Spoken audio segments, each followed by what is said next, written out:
12 जून 2025 को air India की flight AI-171 Ahmedabad से लंदन जा रही थी। ये प्लेन एक बोइंग 787-8 ड्रीमलाइनर प्लेन था, लेकिन टेक ऑफ के बाद इसने सिर्फ 600 फीट की ऊंचाई ही पकड़ी और बस कुछ ही सेकंड्स बाद ये एक मेडिकल कॉलेज के हॉस्टल में क्रैश हो गया। इस प्लेन में 242 लोग थे, जिसमें से सिर्फ एक इंसान ही जिंदा बच पाया। 241 लोग इस हादसे में मारे गए और ये इंडियन हिस्ट्री का सबसे डेडलीस्ट एयरक्राफ्ट क्रैश था। ये क्रैश क्यों हुआ, इसकी इन्वेस्टिगेशन अभी चल रही है, लेकिन इस पूरे हादसे से अब एक बड़ा सवाल मन में उठता है कि जहां एक तरफ इंडिया का एविएशन सेक्टर इतनी तेजी से बढ़ रहा है, वहीं दूसरी तरफ हम सोचने पर मजबूर हो जाते हैं कि इंडिया में क्या एयर ट्रैवल सेफ है भी या नहीं। आइए इसे समझने की कोशिश करते हैं कि इंडिया में एविएशन सेक्टर की क्या हालत है और ऐसे हादसों के क्या क्या रीजंस होते हैं।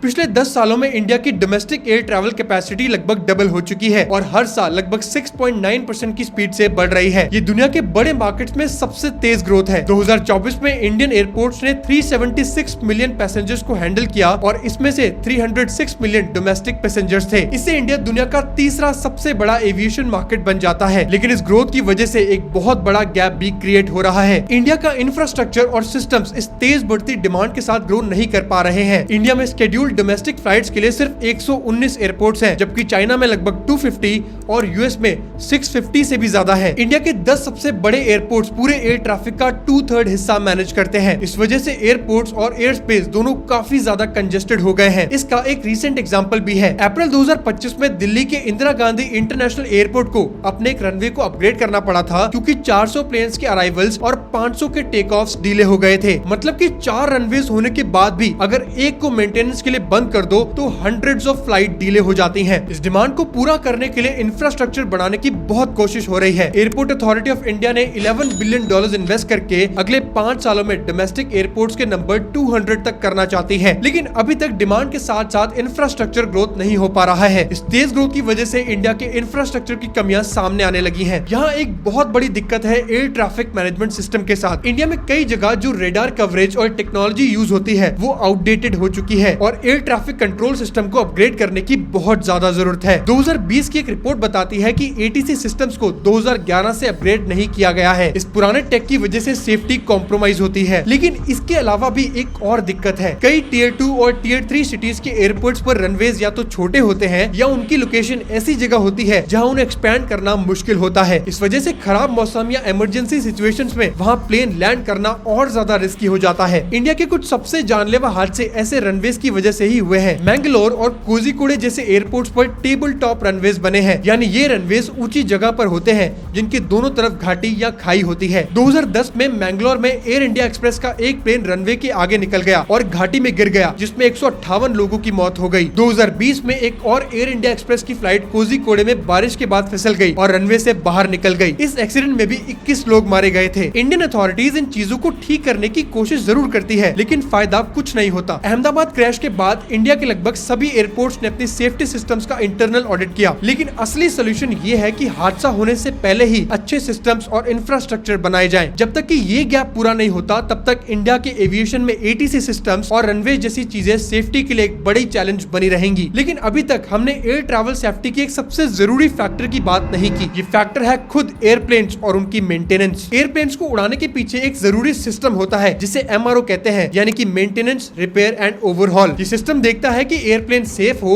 और हर फ्लाइट से पहले सही कंडीशन में हो। लेकिन इंडिया में MRO सिस्टम हमेशा से एक वीक पॉइंट रहा है। आज के टाइम इंडिया में सभी एयरप्लेन्स में से सिर्फ 20% एयरप्लेन्स की MRO इंडिया में होती है। बाकी 80% का मेंटेनेंस वर्क आउटसोर्स्ड है। जब किसी एयरक्राफ्ट को मेजर रिपेयर या मेंटेनेंस चाहिए होती है तो इंडियन एयरलाइंस अक्सर अपने प्लेन सिंगापुर, दुबई या यूरोप जैसे फॉरेन MRO सेंटर्स में भेजते हैं। लेकिन इस डिपेंडेंसी के कुछ बड़े नुकसान है, जैसे कि ज्यादा कॉस्ट और डिलेस। लेकिन सबसे बड़ा नुकसान ये है कि वहाँ काम तो होता है, लेकिन इंडिया के एविएशन रेगुलेटर DGCA की डायरेक्ट नजर नहीं होती। हमें सिर्फ कागजों पर सर्टिफिकेशन मिलता है कि काम स्टैंडर्ड के हिसाब से हुआ है, लेकिन अगर कुछ भी गड़बड़ हो तो नुकसान काफी बड़ा हो सकता है। अब शायद आपके मन में ये सवाल आए कि अगर इतना नुकसान होता है तो ये मेंटेनेंस इंडिया में ही क्यों नहीं होती। इसका मेन रीजन भी टैक्स और इंफ्रास्ट्रक्चर है। कुछ साल पहले तक एयरप्लेन्स के पार्ट्स और MRO सर्विसेज पर इंपोर्ट ड्यूटी और GST बहुत ज्यादा लगती थी, लेकिन रिसेंटली कुछ स्टेप्स भी लिए जा रहे हैं जिससे फॉरेन MRO डिपेंडेंसी कम हो सके। एयर इंडिया का रिकॉर्ड मेंटेनेंस के मामले में पहले भी खराब रहा है। 2024 में DGCA ने एयर इंडिया पर फाइन लगाया था क्योंकि इनका एसी प्रॉपर काम नहीं कर रहा था। रिपोर्ट्स के अकॉर्डिंग इस रीसेंट क्रैश से पहले भी DGCA ने एयर इंडिया को कई बार वार्निंग दी थी। इन्होंने कई लेटर्स भेजकर ये बताया था कि ये एयरप्लेन्स का सेफ्टी इंस्पेक्शन सही तरीके से नहीं कर रहे हैं और मेंटेनेंस प्रोसीजर्स में भी कुछ मेजर गलतियां मिल रही हैं। आपने एक वीडियो भी देखी होगी जहां क्रैश से पहले एक पैसेंजर उसी सेम एयरप्लेन की खराब कंडीशन दिखा रहा था। लेकिन एयर ट्रैवल की सेफ्टी सिर्फ मशीन या इंफ्रास्ट्रक्चर के बारे में नहीं है, बल्कि हम इंसानों का भी इसमें एक इम्पोर्टेंट रोल है। Pilots, air traffic controllers, engineers और केबिन क्रू, इन सभी की ट्रेनिंग, अलर्टनेस और हेल्थ डायरेक्टली एयर ट्रैवल की सेफ्टी को अफेक्ट करती है। इंडिया में recently pilots, air traffic controllers और क्रू मेंबर्स की थकान, स्ट्रेस और मेंटल हेल्थ को लेकर सीरियस दिक्कतें सामने आई हैं। पायलट्स की फटीग एक बड़ा इंपॉर्टेंट फैक्टर होता है। 2024 के 530 इंडियन पायलट्स का एक सर्वे किया गया था। इसमें 70% पायलट्स ने बताया कि उनकी ड्यूटी अगर 10 घंटे से ज्यादा हो तो वो थकान का बड़ा रीजन बन जाता है। अब वैसे तो DGCA रूल्स के हिसाब से पायलट्स एक दिन में 13 घंटे तक की फ्लाइट ड्यूटी कर सकते हैं, लेकिन ये कई दूसरे देशों के कंपैरिजन में काफी ज्यादा है। कई पायलट्स ने ये भी एडमिट किया कि इस थकान से टेक ऑफ और लैंडिंग करते वक्त उनसे माइनर गलतियां भी हुई थी। अब उससे नीचे एयर ट्रैफिक कंट्रोलर्स एक और ह्यूमन लेयर है जो कि स्ट्रेस में है। ATC वर्कफोर्स 2014 में 2300 कंट्रोलर से 2023 में 4500 कंट्रोलर तक हो गई थी, लेकिन अभी भी ये जरूरी क्वांटिटी से कम है,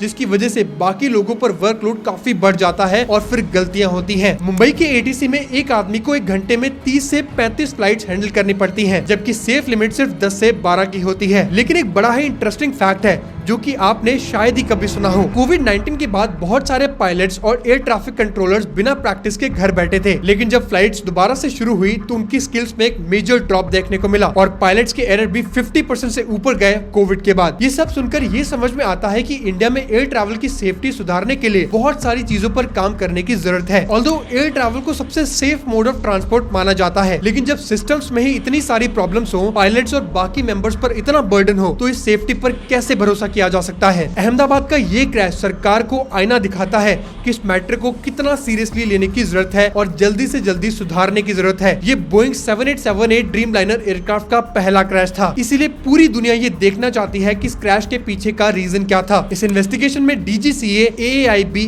NTSB और FAA जैसी ग्लोबल एजेंसीज पार्ट ले रही हैं, लेकिन इनकी इन्वेस्टिगेशन में साल भर लगना कोई बड़ी बात नहीं होगी और तब कोई अच्छा एक्शन लिया जाएगा भी या नहीं वो तो वक्त ही बताएगा। तो एयर इंडिया एयरक्राफ्ट के इस पूरे क्रैश पर आपके क्या ओपिनियंस हैं? Let me know in the comments और ऐसे और वीडियोस के लिए सब्सक्राइब टू ASM इंडिया।